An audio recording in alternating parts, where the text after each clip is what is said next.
So we are into the home stretch of the Pentateuch, and I want to begin by giving a brief overview of the structure of Deuteronomy.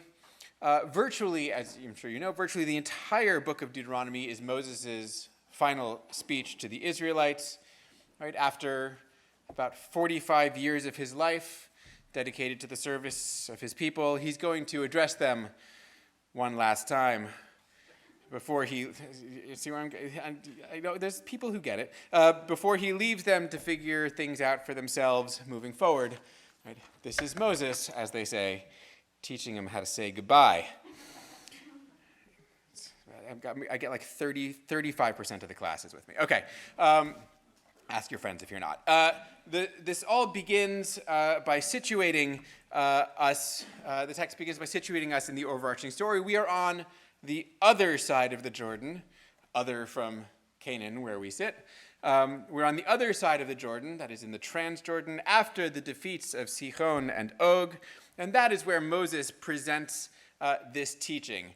Moses begins to expound or describe this Torah. And we should be clear here and throughout our reading of Deuteronomy as to what the word Torah means, because we say Torah and we mean the whole Pentateuch. And Deuteronomy says Torah and means Deuteronomy. Right, this is looking forward, right? He is going to expound upon the following Torah, right? The Torah that is to come. Of course, Torah as a word doesn't mean the 5 books of Moses, at least not in the Bible, right? The Torah just means teaching or instruction or something like that. And it's used in a whole variety of ways over the course of the text, if you were paying attention. There's no reason you would have because you weren't reading it in Hebrew. But in Leviticus, we get, this is the Torah of the burnt offering. And then we get all the like little law about how you present the burnt offering. That's a Torah. It's a little law, a little instruction. And then in Deuteronomy, we get this larger notion of Torah as like a collection of laws. And eventually, the Torah of Moses will become something that we refer to, even in the Bible itself. Again, looking back either on Deuteronomy or on the entire Pentateuch, depending on when historically we are. But in Deuteronomy itself, Torah is a self-referential term. Deuteronomy is the Torah. Its laws are the Torah, right? That's the thing that Moses is going to be proclaiming to the Israelites here in Moab. After this introduction, we get this sort of detailed overview from Moses' mouth of what's happened to the Israelites since they left Horeb, the mountain in the wilderness. We had the appointment of judges, and we had the spies, and we had the battles with Sihon and Og, and we had the dividing up of that conquered land among the 2.5 tribes who now dwell there. And all of this is followed by a rhetorical section exhorting the Israelites to obey the laws to come. And now, O Israel, give heed to the laws and rules that I am instructing you, or about to instruct you, to observe. And on it goes for a chapter, and it ends basically just as it began. Observe his laws and commandments, which I enjoin upon you this day, that it may go well with you, etc., etc., etc. So we get this nice framing device. You may have noticed in your reading of Deuteronomy that stylistically it's very different from what we had before, right? It's in part because it's all speeches, but they're speeches with a great rhetorical shape to them, right? Deuteronomy is really well written. It is a little bit repetitive, but repetitive in that sort of oratorial, rhetorical, kind of convincing, I'm going to get at you, like wear you down bit by bit with my logic kind of way. And so, it's a lovely model of rhetoric, ancient rhetoric. So we get to this ending where, we've gotten that whole historical retrospective, and then this, observe his commandments. And then, weirdly, we begin again.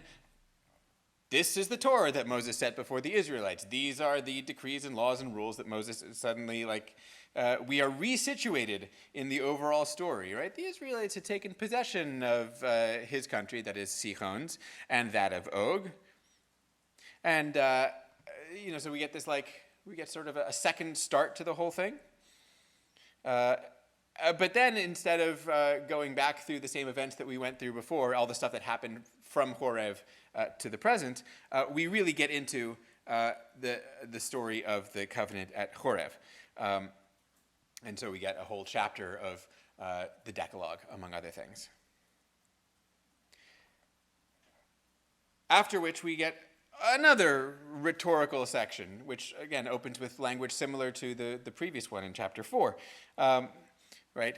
Obey, O Israel, willingly and faithfully. And this section includes, of course, the famous passage called the Shema in Judaism, and also called the Shema not in Judaism.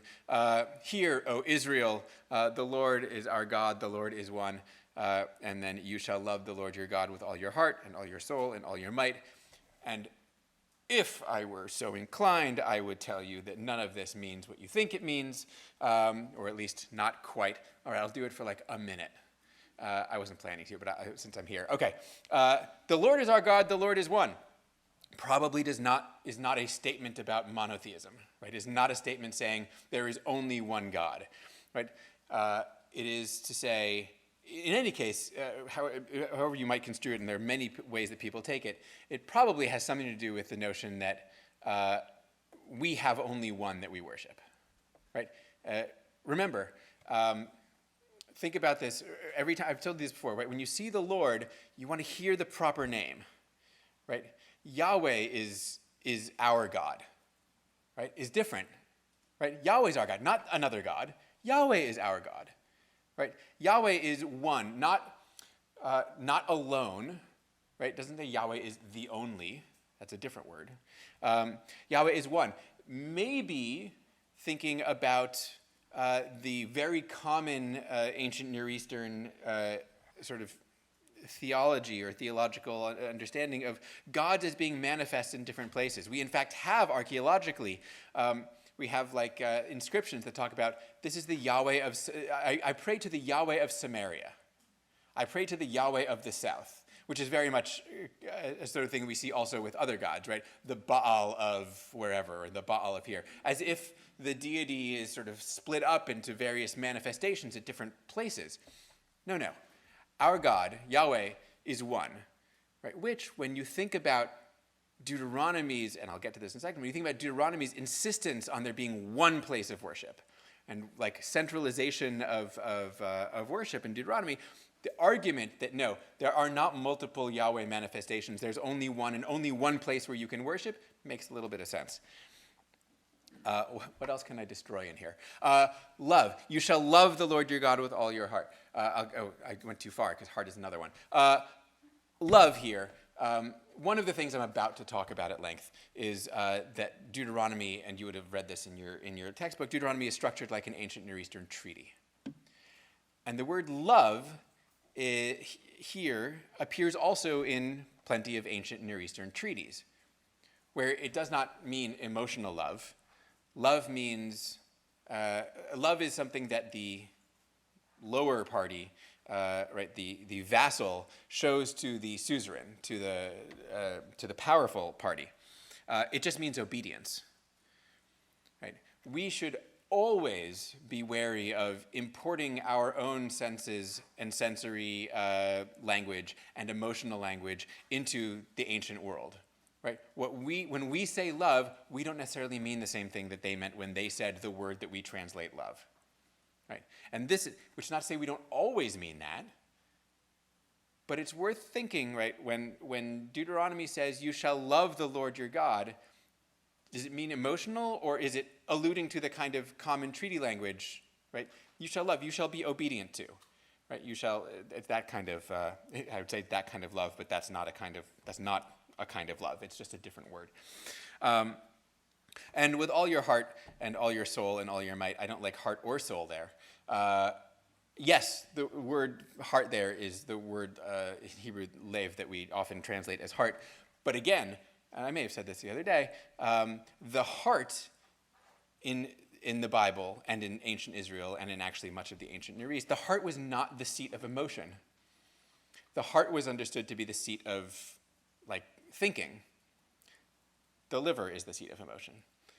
So, we say we can translate with all your heart, but we shouldn't translate that like with all of the emotion that we moderns invest in the notion of heart. It's really with all your mind, right?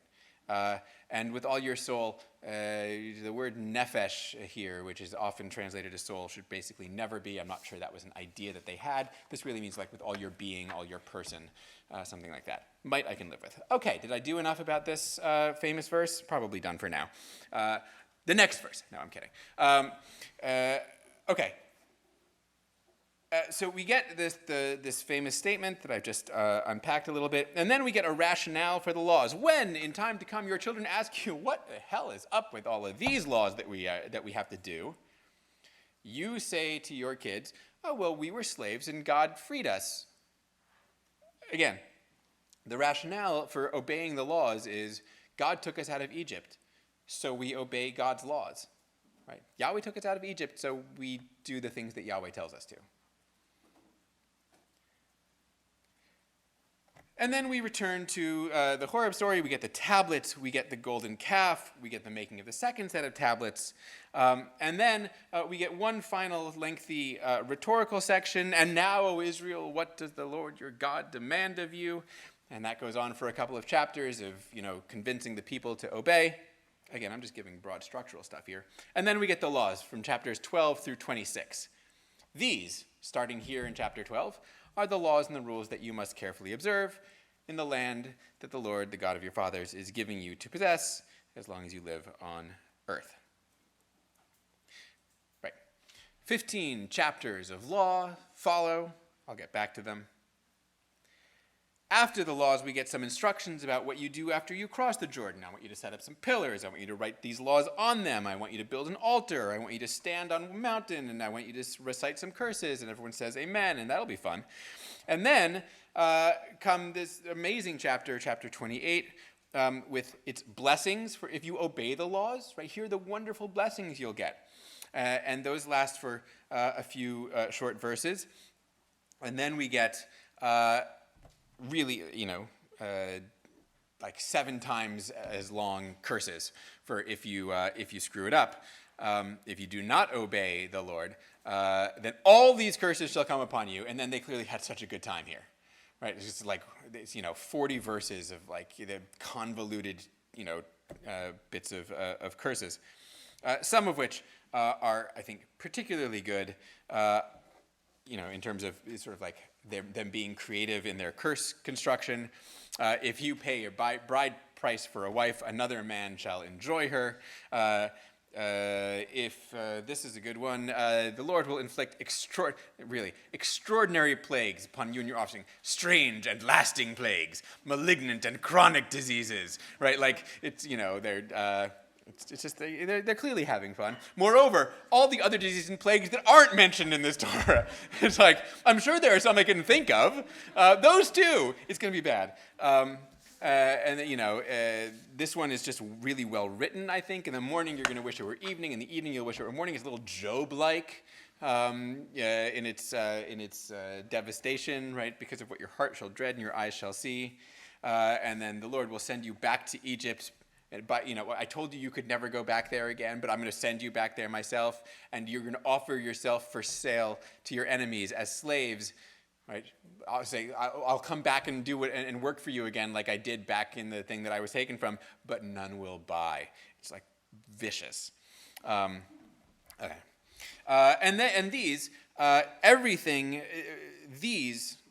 everything from the beginning of the laws in chapter 12 to this moment, at the end of the curses, these are termed the covenant that Yahweh commanded Moses to conclude with the Israelites in the land of Moab. Note that this is a new covenant, right, in addition to the one that had been made back at Horeb. So there was a covenant made back in the wilderness 40 years ago, and here I have now just given you, right, this is what Moses is saying, I've now just given you, in chapters 12 through 28, a new covenant. A new covenant. And Moses gives a wonderful little speech about returning to God after, you being punished, right? Like if you disobey and all these things happen to you, but you turn back, right? So, a little optimistic speech there in the middle of, predictions of terribleness. And the speech includes wonderful lines like this one: "Surely this instruction," I think that's probably a translation of Torah, "which I enjoin upon you this day is not too baffling for you, nor is it beyond reach." Right. It is not in the heavens. Actually became an incredibly important line in the history of Jewish interpretation. This was a line that essentially gave Jewish interpreters the authority to do whatever they wanted with the text, because the text doesn't belong to God anymore. It belongs to us, is the notion. It's not in the heavens, that it's so far away that you can't access it. Neither does it belong to the sea, right? It is very close to you in your mouth and in your heart, that is to say, mind, right? To observe it, right? So they're not mysterious, these laws, right? They're simple, right? You don't need to do any work to figure them out. Just do it. And of course, these laws are explicitly a matter of life and death, blessing and curse, and the famous line, "Choose life by loving the Lord your God." Again, that's obeying and heeding his commandments and holding fast to him. And we're really running toward the end of the book here. Deuteronomy 31 is mostly narrative. It's not Moses' speech for the most part. Moses kind of finished talking now, at least in the formal sort of Deuteronomic legal sense. We learn that Joshua will lead the Israelites. Moses passes this leadership role formally to Joshua.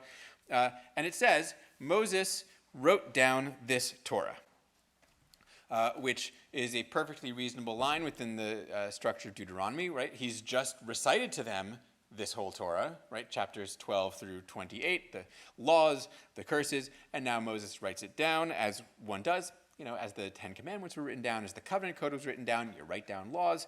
Of course, this line became incredibly important in the history of interpretation, because this is the sentence that for some readers proves that Moses wrote the Torah, right?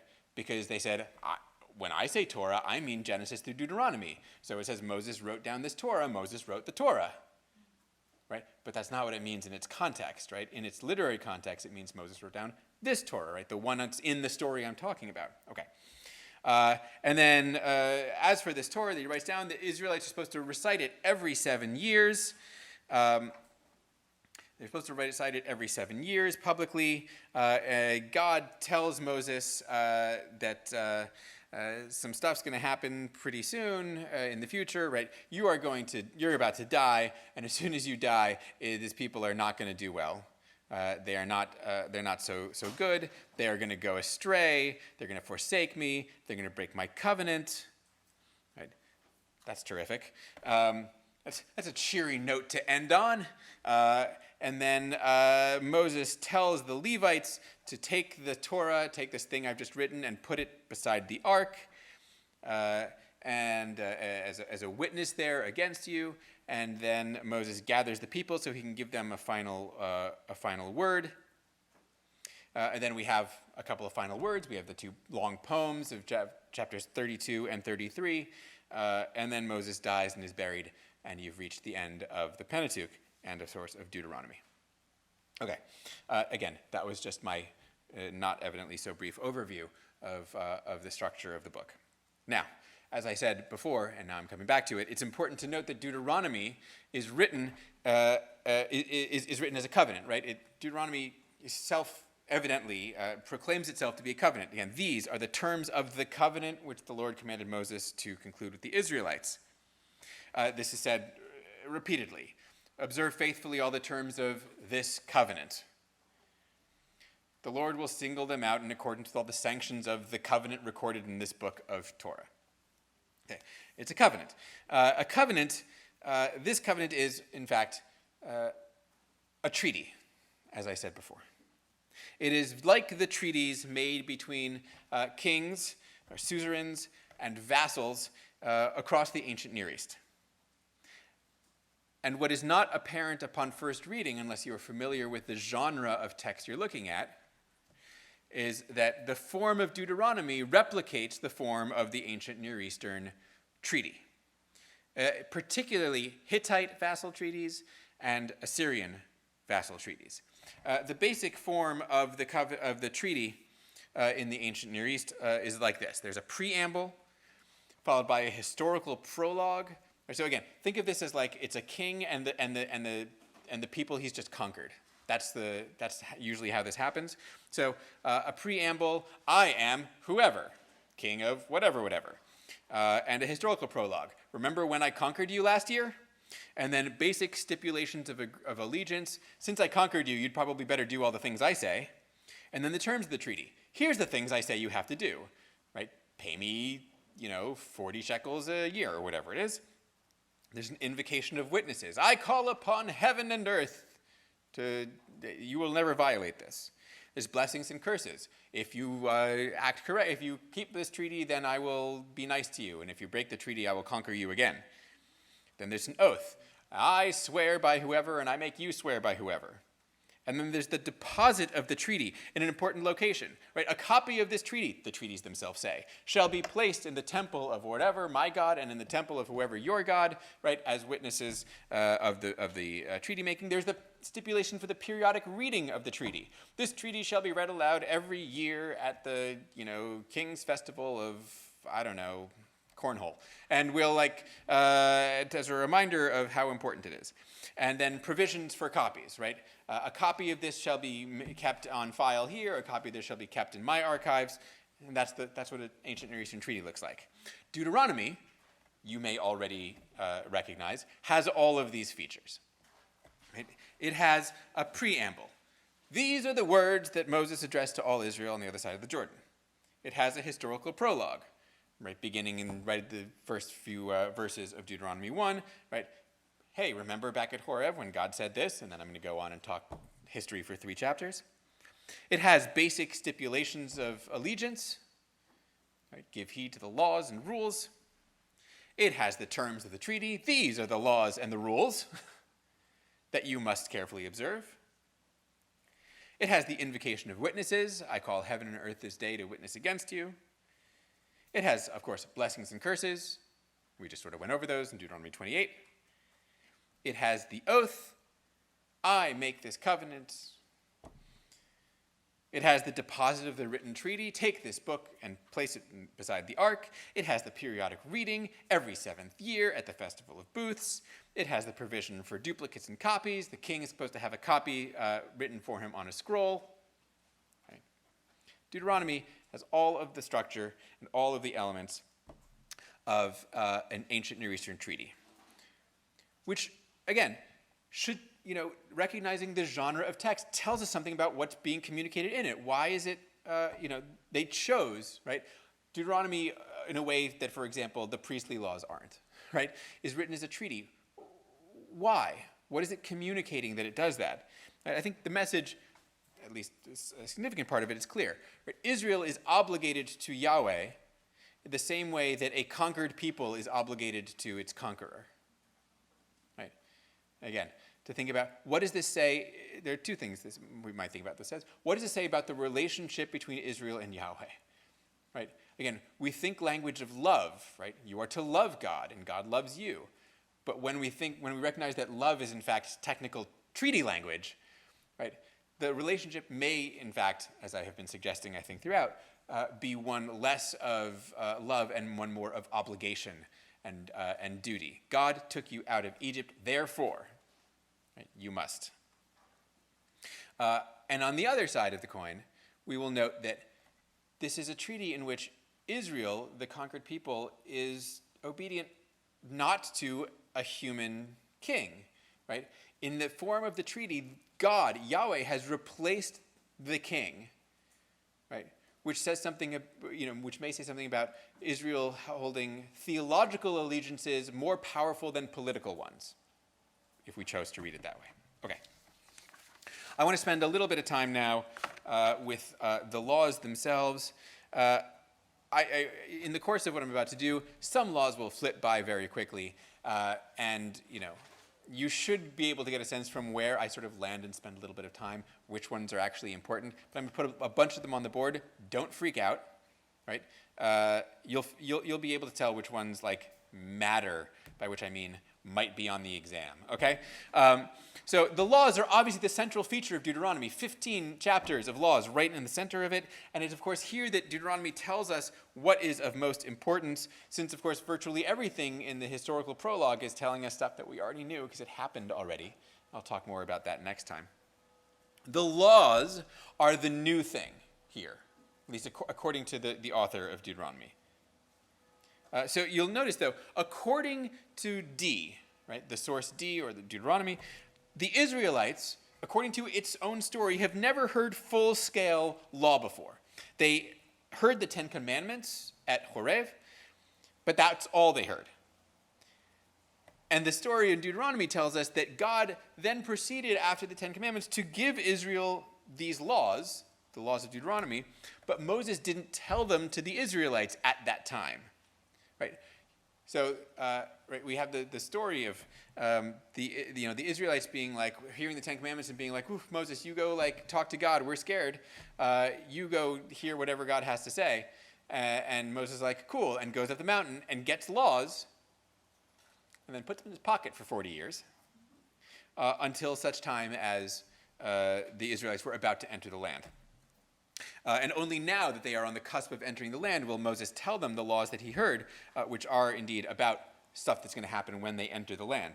The beginning is the instruction for the Israelites: destroy all the Canaanite cultic sites, right? Which again, like, is a law that Moses could have given them 40 years earlier in the wilderness, but why? Like, you can't destroy Canaanite cultic sites until you get to the land. So they have to begin by destroying all the Canaanite cultic sites, not because the Israelites are now going to take those over and use them for themselves, right? No, you are not to worship like that in that way. Right? The point is that these cultic sites in Canaan are not going to be sacred to anyone anymore. Right? Why?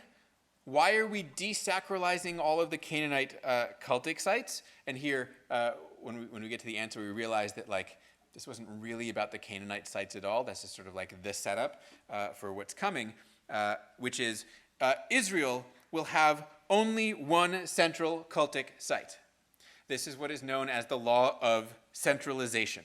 And it is absolutely crucial to understanding Deuteronomy. One centric cultic site, one site where you're going to do all your sacrifices and festivals. Nowhere else, right? Only the site where the Lord your God will choose. There you're going to go. There you're going to bring your offerings and sacrifices, your tithes and contributions, your offerings, your firstlings. There you're going to feast before the Lord your God. One place. Deuteronomy, in talking about this one central place, always uses the phrase, the place that God will choose. Now, what is meant by that is pretty clearly Jerusalem, right? The only one centralized cultic site kind of in Israel's history. But why not just say Jerusalem then? And the answer is, these authors are savvy.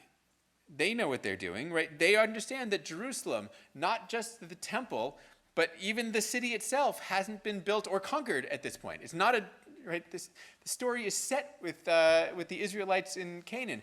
David's not going to conquer Jerusalem for, a few hundred years historically. So in other words, Deuteronomy, actually like everything else almost in the Pentateuch, is incredibly self-conscious about its literary and historical context, right? The priestly narrative, the priestly story tells us all this stuff about, building, about worship, and all of it has to do, and, cultic practices and ritual, and all of it is about a tent shrine in the wilderness, right? Because that's where they are in the story, even if it's clearly thinking ahead. Okay. Despite the fact that it's very much set in its appropriate context, everything in Deuteronomy in particular is very forward-looking, right? So language like, when you cross the Jordan and settle in the land. Right? Language like that's clearly looking ahead. Again, that's actually very different from what we see in the priestly rituals, right? Where even if they are imagining, right, rituals that are supposed to be done in the temple in the land, they never say so. They never even say when you get there, right? We have to do the translating in our own heads of wilderness like shrine to settled land in the priestly text. Here it's explicit. the laws in Deuteronomy are for the future, right? When you are in Canaan, not for when you're sitting here in the wilderness. So centralization, the fundamental importance of the centralization law is clear from it being put first. But also clear because it is essentially repeated 3 times in this same first chapter of law. Okay. Only one site, only the site, not anywhere you like. And the third time it gets repeated, a new element is added, and that's the element of what's called profane slaughter. Right? Whenever you want, you can slaughter and eat meat at any of your settlements. Right? But you can't, obviously, everyone knows you can't eat the blood. Right? We saw, when we were reading Leviticus, you may remember in Leviticus 17, I'm sure you do, you may remember that Leviticus 17 says you absolutely can't do this. Right? If you want to eat a sacrificial animal, according to Leviticus, you must bring it as a sacrifice. Not so in Deuteronomy. And this also is reflective of centralization. There are other similar things. I'll get back to that in a second. Right? You may not eat your tithes at home. You do have to come to the temple. Right? You might be able to eat meat somewhere, but stuff that for sure is going to the temple, you've got to bring to the temple.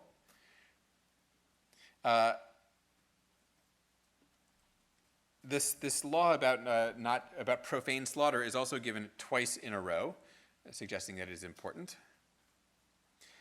And again, as I was trying to say before, this is the difference between Deuteronomy and the priestly text we saw has to do not with such a big difference of opinion, but centralization. It all has to do with centralization, right? Remember, in the priestly law, they're imagining everyone situated in a camp in the wilderness. So, if you're going to slaughter an animal, just bring it to the damn sanctuary. You're right there. Deuteronomy is telling you when you're in the land, and you're all spread out across the entirety of the New Jersey-sized state of Israel, and let's say you want to eat meat. What are you going to do, walk 2 days to kill a cow to sacrifice? No, it's fine. You're far away now. Right? By making there be one central sacrificial site, Deuteronomy almost has to allow for profane slaughter. You have to be able to eat animals not at the temple all the time. Otherwise, it becomes essentially impossible. Point here is that centralization is not just a single law, like all of your sacrifices should be done at the central location. It's a law that practically impacts a whole range of other behaviors and practices. There are laws about worshiping foreign gods. First of all, don't do it. That one's easy. Don't even ask, right? Then there's a series of what ifs. What if a prophet gives you a sign that says worship other gods? What if your closest family member or your BFF is dude, what if I saw it on TikTok? What if one of the nearby towns started doing it? In all 3 cases, the answer is the same, including if it's your family member who told you to do it. You kill the people who said to do that. I will note, though, again, throughout here is the assumption that somebody might say to you, hey, let's worship other gods, which is not a super monotheistic thing to even be bringing up as a possibility. Right? And I've said this before, and I'll say it again. You want to keep in mind the difference between monolatry, worship of one God, and monotheism, the belief that there is only one God that exists. And how do they look different to us?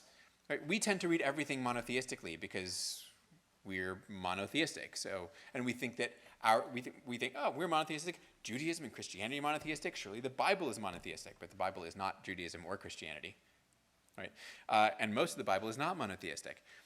And when we stop reading it that way, we recognize there's a difference between don't worship other gods, which assumes the existence of other gods, and the truer monotheistic perspective that we get later, not this semester, but later when we come to something like 2nd Isaiah, who says, you idiots are worshiping pieces of wood and stone that you made with your own hands.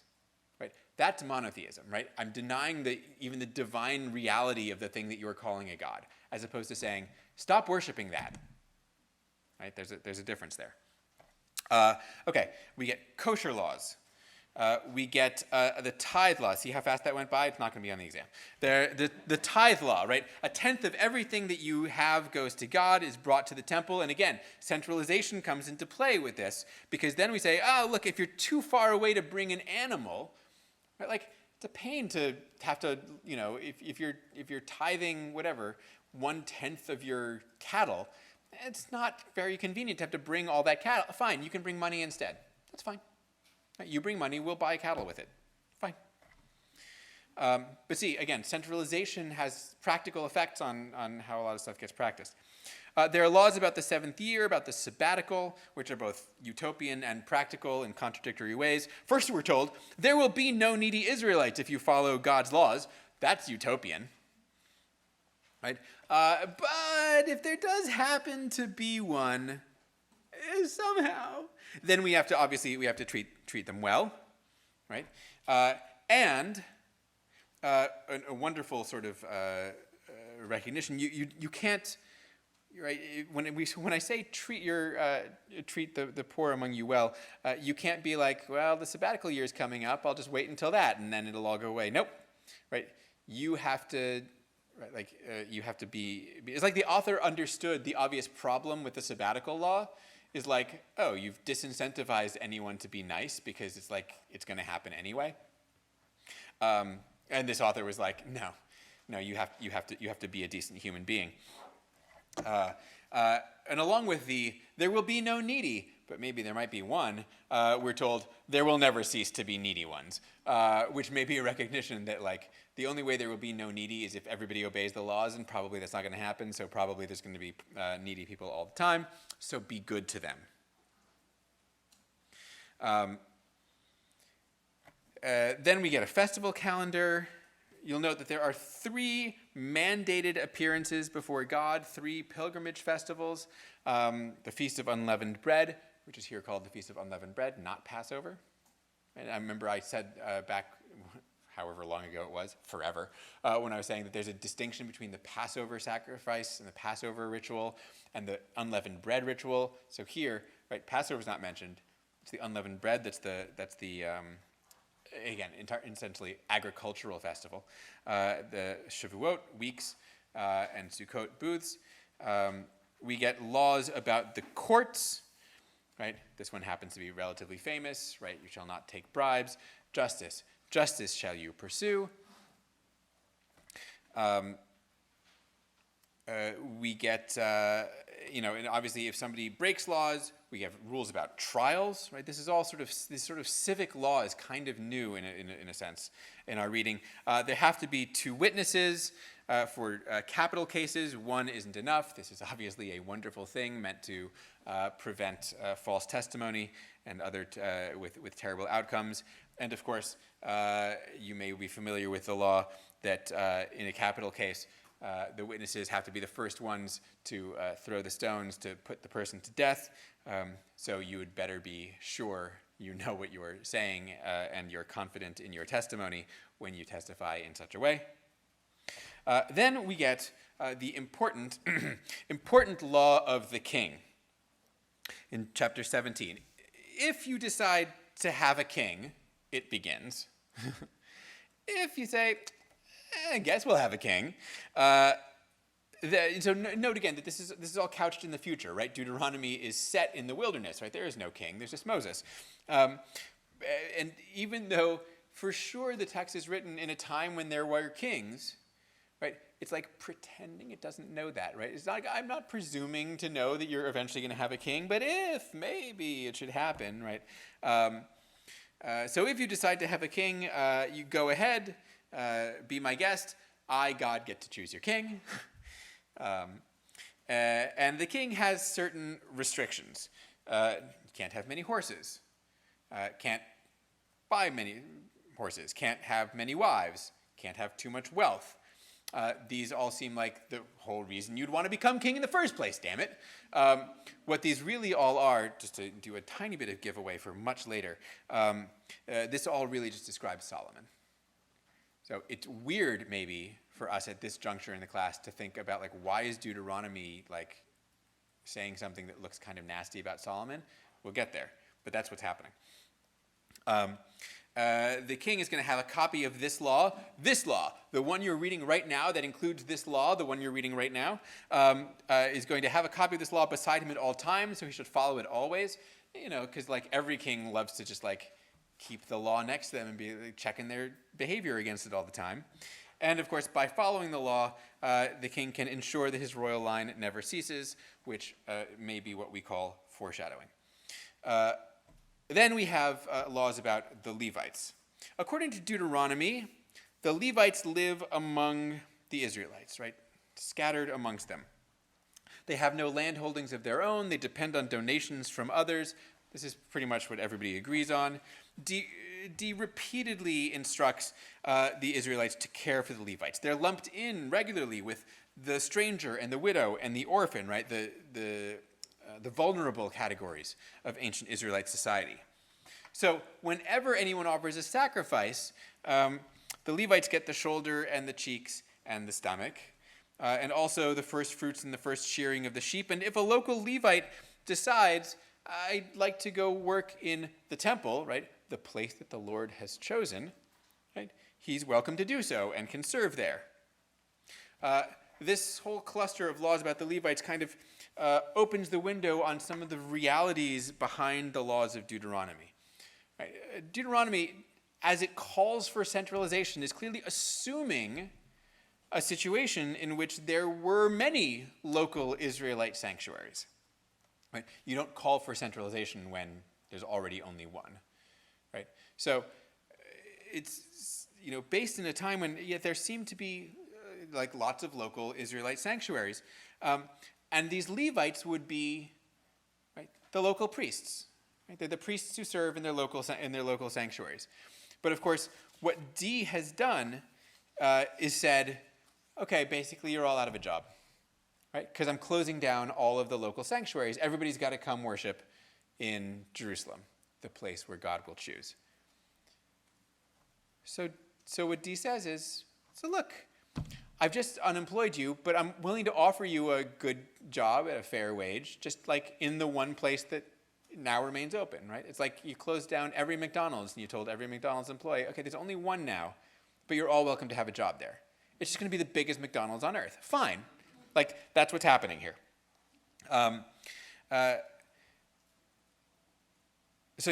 That's the situation we're looking at here.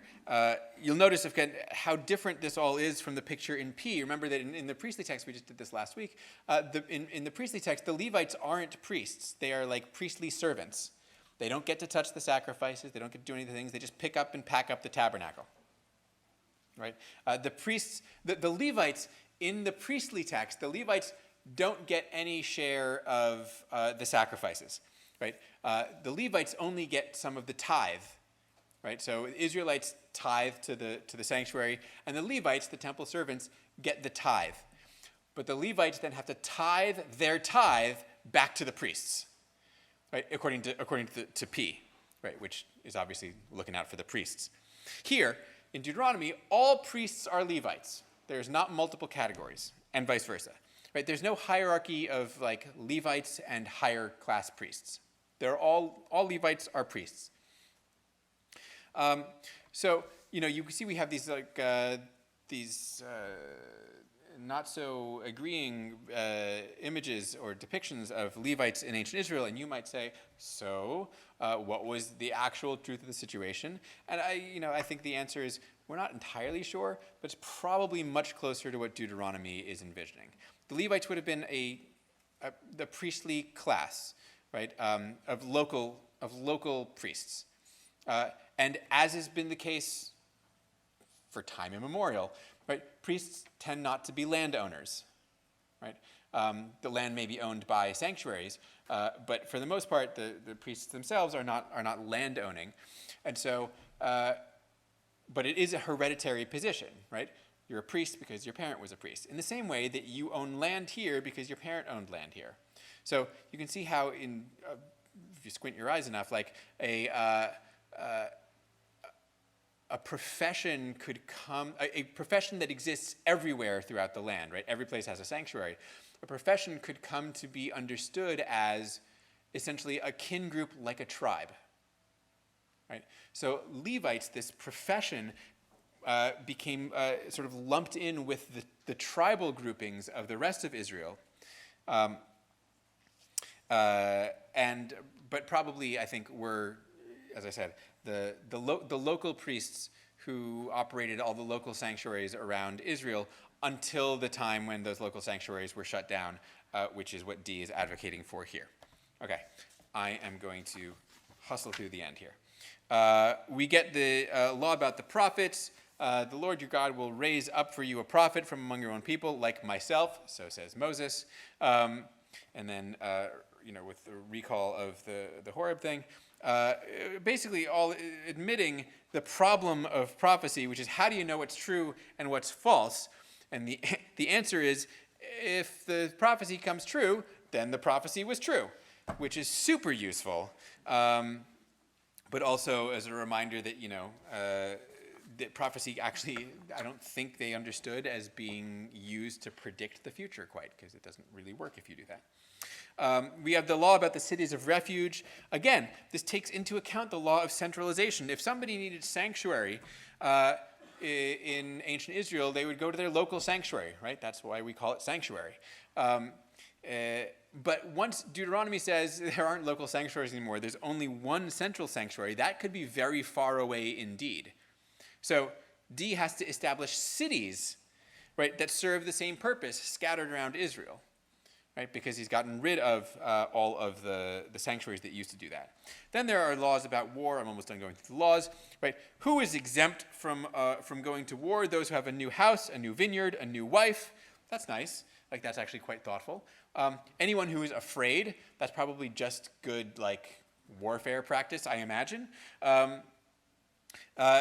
If you attack a town and it rejects your offer of surrender, then all of the men die, right? But you may take as booty the women and the children and the livestock and everything in the town, all its spoil, and enjoy the use of the spoil of your enemy. That is to say, the women, right? Which is something that actually we see happen in the narratives. We can talk more about this maybe next time. This law is true only of faraway places. If you're talking about, so thus you should deal with all the towns that lie very far from you, right? But the towns that are local have to be prescribed or banned. There's no good English equivalent word for this thing that Deuteronomy says, right? In which everything must be destroyed. You get to use nothing, right? The trees must be cut down. The people must all die. The livestock's all killed. All of the precious metals go to the sanctuary. Again, I can talk more about that perhaps tomorrow. There's a whole laundry list of laws still that I'm not going through. I was going to go through them, but given the time, I'm not going to. I'm going to zip ahead. You know what? I'm just going to end. There are, in all of this, whatever, I could spend all day going through the laws of Deuteronomy. Some of them are funny, and some of them are silly, and some of them are interesting, but I've done the big ones. What I want to point out is the two basic innovations in the Deuteronomic laws. Write it down, folks. Two basic things, right, which are pretty clear from the frequency with which they come up. First, and most importantly, is cultic centralization, which is the first law and affects a whole bunch of other ones, and is clearly like the predominant motivation for this law in the first place. And the second, and somewhat related, I think, is the role of the Levites, right? The understanding of the Levites as local priests, and the difference between Levites here and in the priestly text. Deuteronomy is also very clear, and we'll talk about this more next time, about the relationship between what God did for Israel in the past and how Israel is to obey God in the future, which is also very, very frequently repeated and is really the main thing we're going to talk about next time in our last class before the midterm. And I'll see you then.